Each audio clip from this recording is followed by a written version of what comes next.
గమనించండి.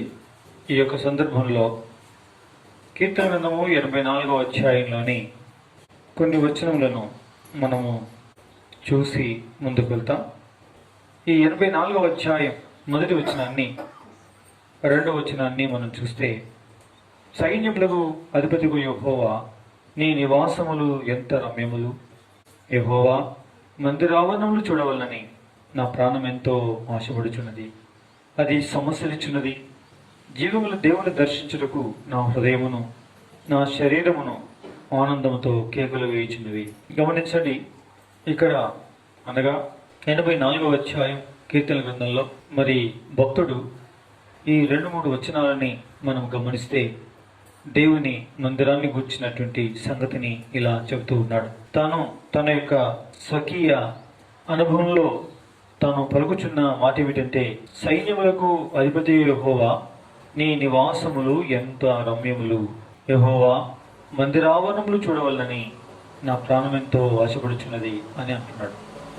గమనించండి, ఇక్కడ దేవుని యొక్క సన్నిధి కొరకు, దేవుని యొక్క మందిరం కొరకు, దేవుని నివాస స్థలముల కొరకు తన ప్రాణం ఆశపడుచున్న విధానాన్ని తాను ఇలా వ్యక్తపరుస్తూ 4వ వచనంలో అంటాడు, నీ మందిరమునందు నివసించు వారు ధన్యులు, వారు నిత్యము నిన్ను స్తుతించుదురు అని. కాబట్టి మందిరంలో కూర్చిన విషయాన్ని వర్ణించుచు చివరికి ఆయన ఏమంటాడంటే, నిత్యము వారు నిన్ను స్తుతిస్తారు, ఆయనను స్తుతించి ఆరాధిస్తారు వారు. కాబట్టి పిల్లరా, ఎవరు స్తుతించి ఆరాధిస్తారు?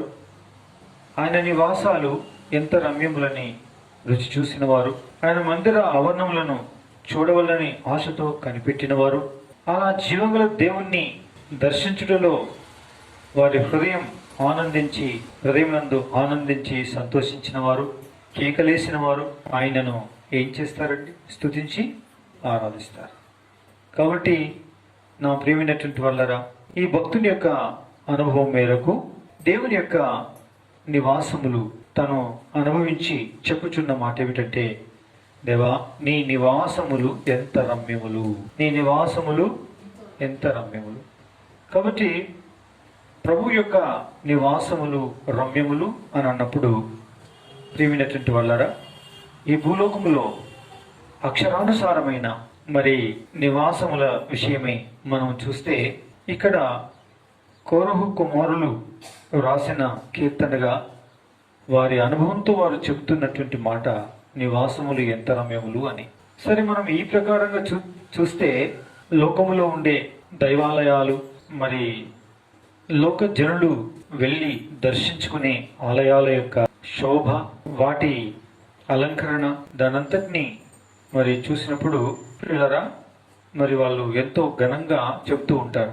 అయితే అది దర్శించినప్పుడు, ఆ ప్రదేశం, ఆ ప్రాంతంలో సంచరించినప్పుడు మాత్రమే కలిగేటువంటి అనుభూతి. అయితే పిల్లరా, అది విడిచిన తర్వాత యథావిధి అంటే ఏ విధమైనటువంటి అప్పటి మనం వెళ్ళినప్పుడే, సంచరించినప్పుడు, అక్కడ వీక్షించినప్పుడు మాత్రమే ఒకవేళ ఆహ్లాదకరంగానూ రమ్యముగానూ కనిపించేవిగా ఉంటావేమో, కానీ అనుదిన జీవితంలో మరలా జీవించే జీవిత శైలిలో ఏ విధమైనటువంటి మార్పును, అట్టి ప్రభావమును చూపించినట్టు కనిపించదు. అంటే ఇది ఏంటిదన్నట్లు అంటే, మానసికమైన రమ్యత, తాత్కాలికమైనటువంటి ఆహ్లాదకరమైన విషయానికి మాత్రమే పరిమితమవుతూ ఉంటుంది, కానీ అది నిత్యము శాశ్వతముగాను ఉండేటువంటి రమ్యతగా కనిపించదు. పిల్లరా, ఇది వ్యర్థమే అన్నట్లే కదా. అవును, మానసికంగా ఒక మనుష్యుడు దర్శించుకున్నప్పుడు తాను శరీర సంబంధమైన కన్నులతో చూసి ఆకర్షింపబడి ఆహ్లాదానికి గురి అయినటువంటి వాడైతే అది తాత్కాలికమైందే అవుతుంది, కానీ అది ఎంతమాత్రం కూడా మరి జీవయుక్తమైనది, శాశ్వతమైనది కానిదిగా ఉంటుంది. అలాంటప్పుడు ప్రయోజనం ఏమిటండి? అందుకే మనం దేవుని యొక్క వాక్యం అనేది కూడా శారీరకముగాను మానసికముగాను ధ్యానించము కానీ పిల్లరా, మనము ఆధ్యాత్మికమైనటువంటి అనుభవపూర్వకమైనటువంటి విధానంలోనే మనము ధ్యానిస్తాం. ఆత్మీయంగా మాత్రమే, ఆధ్యాత్మికమైనటువంటి అర్థసహితంగా మాత్రమే మనము ధ్యానించి అనుభవించవలసిన వారమైనాం. కాబట్టి పిల్లరా, అప్పుడు అది నిజమైన రమ్యతను, శాశ్వతమైన జీవమును మనకు అనుగ్రహించేదిగా ఉంటుంది. కాబట్టి ఇక్కడ కీర్తనకారుడు తానంటాడు, నీ నివాసములు ఎంత రమ్యములు. నేనంటాను, ఇది కేవలం అక్షరానుసారమైన ఆయన అంటే మనుషులు నిర్మించినటువంటి అక్షరానుసారమైనటువంటి వస్తురూపకముగా నిర్మించబడినటువంటి అందమైన అలంకృతమైనటువంటి కట్టడను బట్టి రమ్యమైనదని మనం ఏమాత్రం కూడా అనజాలం, అనకూడదు కూడా. మరి ఏ విధంగా అనవలసిన వారమై ఉన్నాం పిల్లరా? ఆత్మానుసారముగా మనం ఇట్టి మాటను పలికే వారమైతే అది అద్భుతంగా ఉంటుంది, ఆనందకరంగా ఉంటుంది, సంతోషకరంగా ఉంటుంది, శాశ్వత జీవమునకు కారణమవుతుంది పిల్లరా.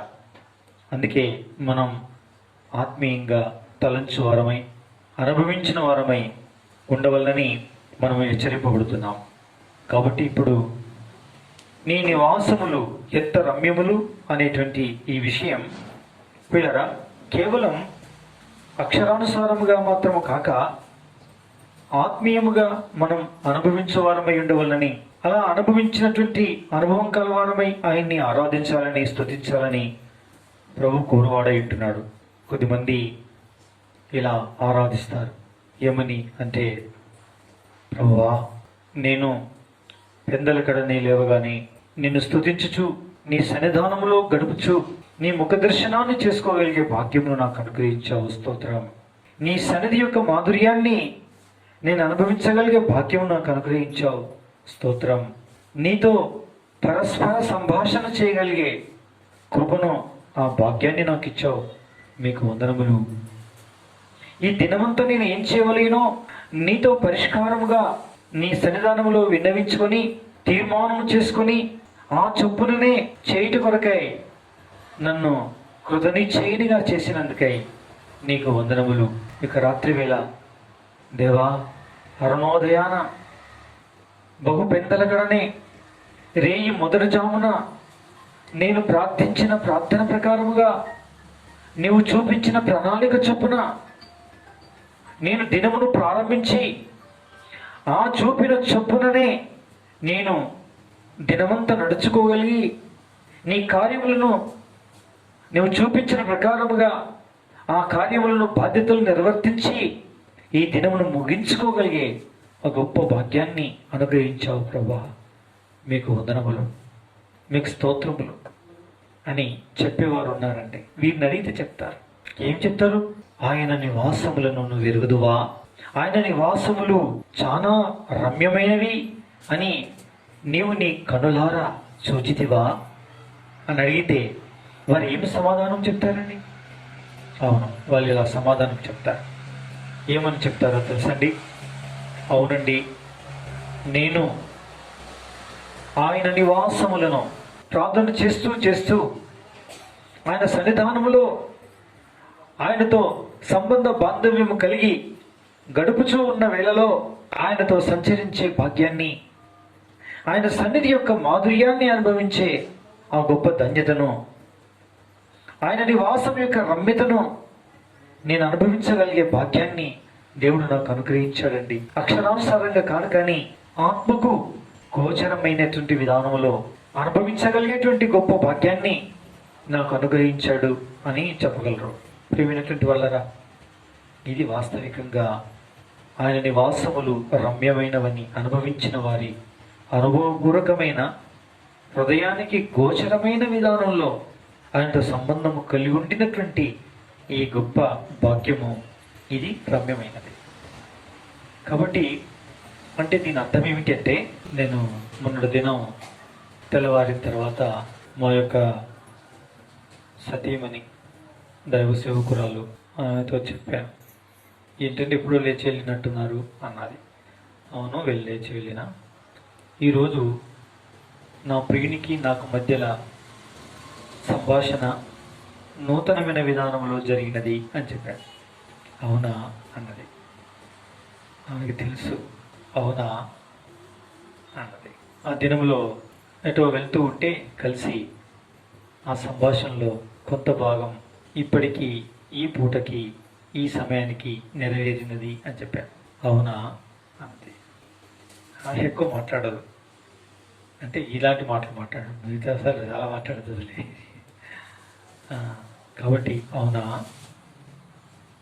నాకు ప్రార్థన చేయండి మరి అంటే నేను అనుభవించడానికి. కాబట్టి నా ప్రియులారా, మనం ప్రభువుతో గడిపినప్పుడు ఆయన సన్నిధి యొక్క రమ్యతను, ఆయన మాధుర్యాన్ని కన్నులకు అగుపించని, చెవులకు వినబడని, హృదయానికి గోచరము కాని ఆత్మచైతన్యం మాత్రమే వివేచింపదగిన ఆయన సన్నిధి మాధుర్యాన్ని మనం అనుభవించగలిగే ఒక గొప్ప భాగ్యాన్ని దేవుడు మనకు అనుగ్రహిస్తాడు. అట్టి వారు చెప్తారు, ఏమంటారు? దేవా, నీ నివాసములు ఎంత రమ్యమైనవి, నీ నివాసములు, నీ సన్నిధి యొక్క స్పర్శ ఎంత మధురమైన మాధుర్యమైనది ప్రభువా అని పిల్లగా చెప్తారు. అటువారు ఆయన సన్నిధానములో నిత్యము స్తుతిస్తూ ఉంటారు. ఆయన సన్నిధానములో అంటే అక్షరానుసారమైనటువంటి ఈ వస్తురూపకమైనటువంటి ఈ యొక్క స్థలములో, ఇట్టి ఆవరణములో ఆరాధించే ఆరాధన కాదండి. నీవెక్కడున్నావు, దేనిలో ఉన్నావు అనేది కాదు, కానీ ఆయన సన్నిధాన వర్తనుడవై ఆయనతో పరస్పర సంభాషణ చేయించు, ఆయనతో ఆత్మ సంబంధ బాంధవ్యాన్ని కలిగి ఆ సన్నిహిత సంబంధ బాంధవ్యములో ఆయనను స్తుతించి ఆరాధించేటువంటి ఆరాధన ఆయన మందిరములో, ఆయన సన్నిధానంలో నివసించుచు, ఆయన సన్నిధిలో నిత్యము అనుభవించుచు ఆయన్ని స్తుతించుచూ ఉంటారు. ఇది సౌభాగ్యవంతమైన క్రైస్తవ జీవితం. అట్టివారు చెప్తారు, ఆయన నివాసములు ఎంత రమ్యములు అన్నారు, కానీ ఆయన సన్నిధానములో ఎంత రమ్యత, ఎంత మాధుర్యం, ఎంత మధురం ఉంది. ఇష్టమైన గోష్ఠి, పరస్పర మధుర గోష్ఠి, మధురానుభూతులతో కూడిన మధురమైన సంభాషణ, ఆయనకు మనకు మధ్యలో సంభవించే ఆ సంభాషణ, అది ఇష్టమైనటువంటి దేవునికి నచ్చిన గోష్ఠి అంటే పరస్పర సంభాషణ అని అటువారు చెప్తారు. ఏమంటారు? దేవా, నీ సన్నిధానం ఎంత రమ్యమైనది, నీ సన్నిధి ఎంత మధురమైనది, నీ సన్నిధిలోని ఆ సంభాషణ ఎంత మాధుర్యముతో కూడినది. దేవా, నీకు స్తోత్రం, నీకు వందనములు, మీకు స్తోత్రములు తండ్రి అని ఆయన స్తుతించి ఏం చేస్తారండి? ఆరాధిస్తారు, ఆయన కొనియాడతారు. రక్షణ పొంది కేవలం రక్షింపబడ్డ నాడు స్తుతించినటువంటి, అంటే పంది వలి గొల్లు తిని, కుక్క వలి తిరిగి తిని, దొంగ ఊబిలో దిగుబడుతూ ఉంటిని, నన్ను లేవనెత్తి బండ మీద నిలిపితివి, ఆ క్రీస్తువు నీవే బండ అని ఆయన ఆరాధించే ఆరాధన మంచిది.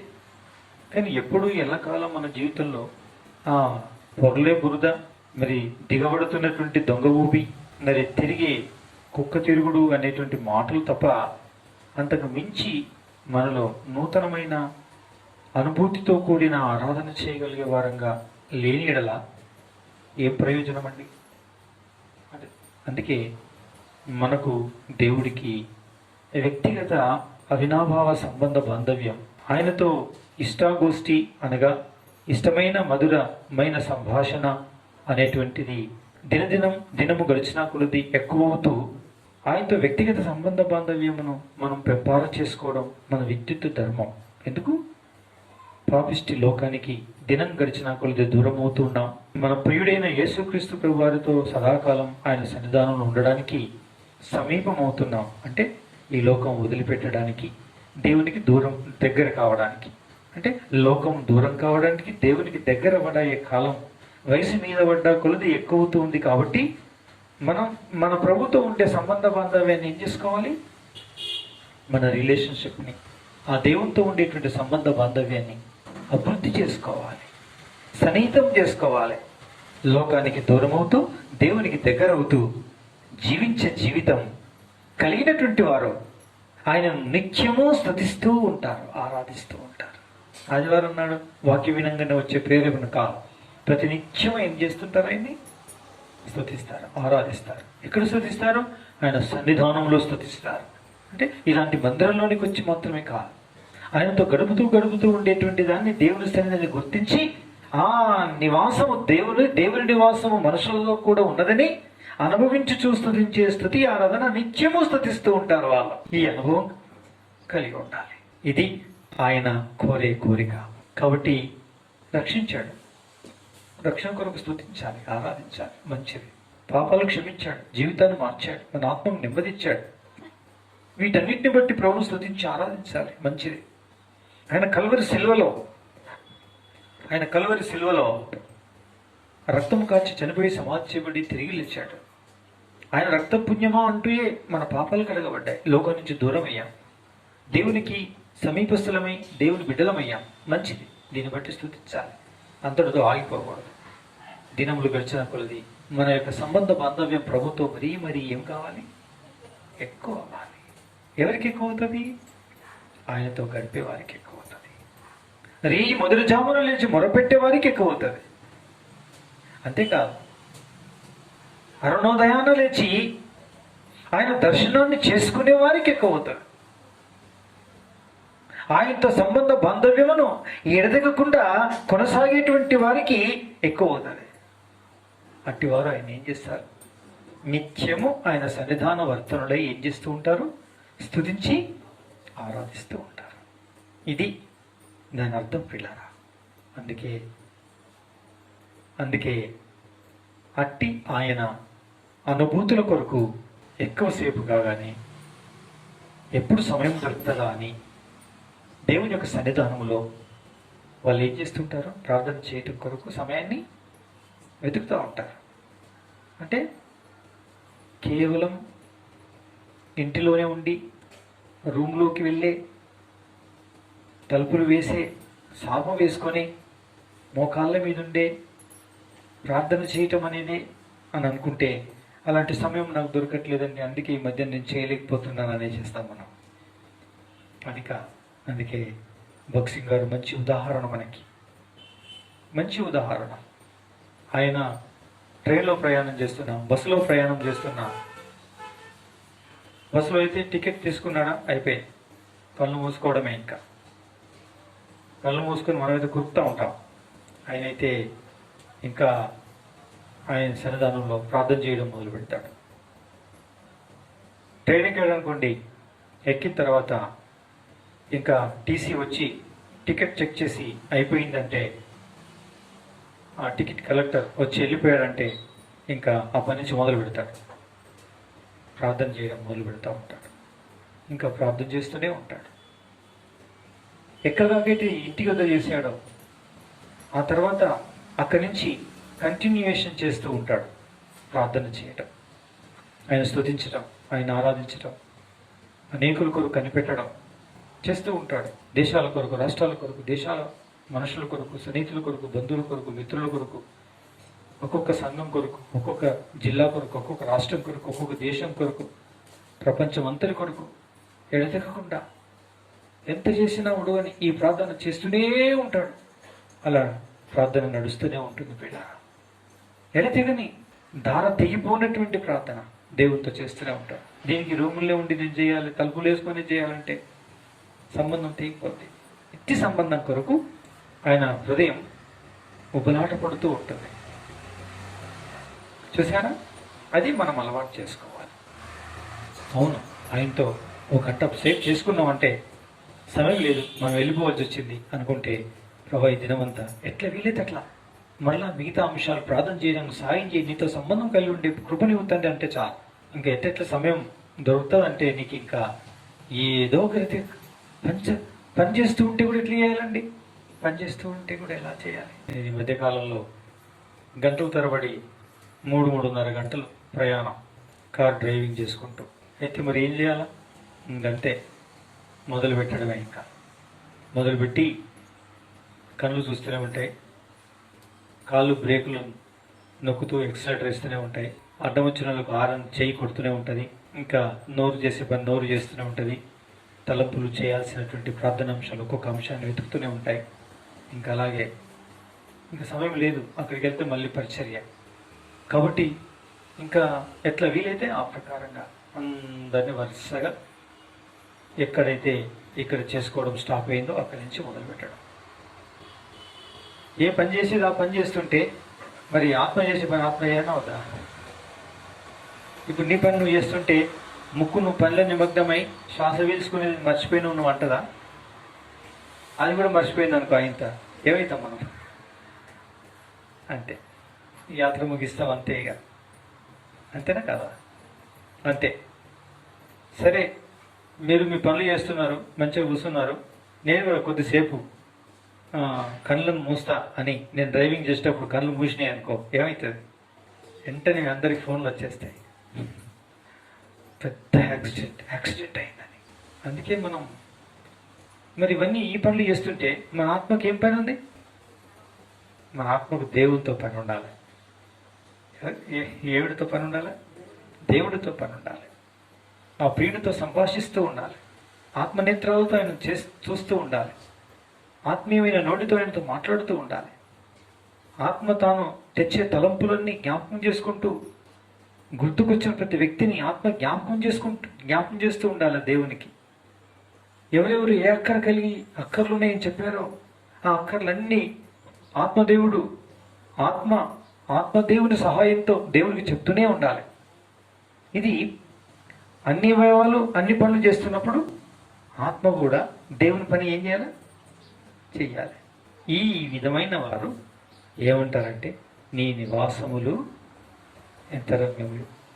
నేనున్నది వంట రూమ్లోనే కానీ, నేను 9 వంట పాత్రలే కానీ, నేను కోసేది కూరగాయలే కానీ, నేనుండేది ఇంటిలోనే కానీ, దేవా నీతో సంభాషించడం మాత్రం ఆగిపోలేదు. నిజంగా నీ సన్నిధి నాతో ఎంత రమ్యమైనది, ఎంత మధురమైంది ప్రభా, నీకు స్తోత్రం. ఆత్మస్తుతిస్తూ ఏం చేస్తుంటారు? దేవుణ్ణి ఆరాధిస్తాడు. ఇది నిజమైన ఆరాధికుడు చేసే పని. లోకంతో సంబంధం ఉన్నోళ్ళు కాదు, లోకానికి ఎక్కువగా ప్రాధాన్యత ఇచ్చేవారు ఈ పని చేయలేరు. దేవునికి ప్రాధాన్యత ఇచ్చేవారు, దేవునితో సంబంధ బాంధవ్యాన్ని పెంచుకునేవారు ఈ పని చేస్తారు. ఎడతగని సంబంధ బాంధవ్యాన్ని కలిగి ఉండి ఆ బాంధవ్యాన్ని అభివృద్ధి చేసుకుంటున్నటువంటి వారు ఈ పని చేస్తారు. కాబట్టి పిల్లరా, ఎవరు ఆయన చేత రక్షింపబడ్డారో, ఎవరి పాపాలు క్షమించబడ్డాయో, ఎవరి జీవితాలు మార్చబడ్డాయో, ఎవరైతే ఈ విధంగా దేవుని యొక్క సన్నిధిని ఎడతెరిపి లేకుండా సంబంధ బాంధవ్యాన్ని కలిగి ఆయనతో బంధుత్వాన్ని కొనసాగిస్తున్నారో, అటువారు ఆయన స్తుతించి ఏం చేస్తారు? ఆయన సన్నిధానంలో ఎల్లప్పుడూ స్తుతించి ఆరాధిస్తారు. ఆ విధంగా మీరు ఎవరున్నారు? అట్టివారు ప్రభువును స్తుతించి ఆరాధించండి. ఇటు వర్తమానం దేవుడు దీవించి ఆశీర్వదించును గాక.